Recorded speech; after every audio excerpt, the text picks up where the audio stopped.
জীবন জীবিকা বাঁচানোর জন্য যা যা দরকার সেই সুযোগ তো পাচ্ছেই, পাশাপাশি বাইরের যারা আছে তারাও এখানে কিন্তু সেই সুযোগটা এখানে পাচ্ছে।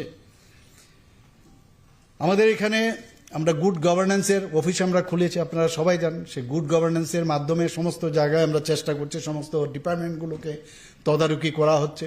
ইনোভেটিভ আইডিয়া কি, তার মাধ্যমে কিভাবে ডিপার্টমেন্টগুলোকে আরও উন্নত মানে করা যায় সেদিকেও নজর আছে। আমার পূর্ববর্তী বক্তা এখানে বলেছেন যে 2023-24 আমাদের জিএসডিপি কথা যদি বলি প্রায় 14.21% বৃদ্ধি হয়েছে। তো এটা চারটিখানি কথা নয়, এখানে ভিজন ডকুমেন্টসে এখানে আমরা দেখতে পেয়েছি যে এখানে ভিডিও কনফারেন্সের মাধ্যমে, এবং জিএসডিপির যে আমাদের যে অগ্রগতি তাতে করে দেখা গেল যে নর্থ ইস্টার্ন জোনের মধ্যে আমরা second best state in the north eastern reason. যদি এখানে পার ক্যাপিটা যে ইনকাম যদি আমরা বলি, ত্রিপুরা কিন্তু এখন সেকেন্ড বেস্ট, আমাদের ত্রিপুরা স্টেট এখন সারা নর্থ ইস্টার্ন জোনের মধ্যে।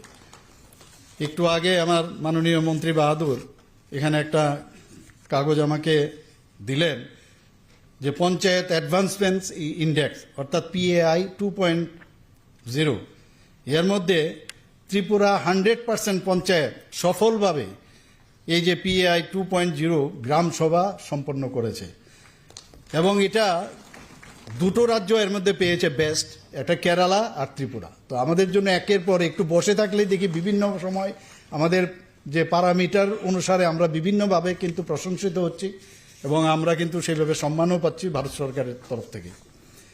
আমাদের এখানে যদি নীতি আয়োগের সেনজি এখানে উপস্থিত আছেন, ওনার টিম প্রায়শ আমাদের বিভিন্নভাবে সাহায্য করেন।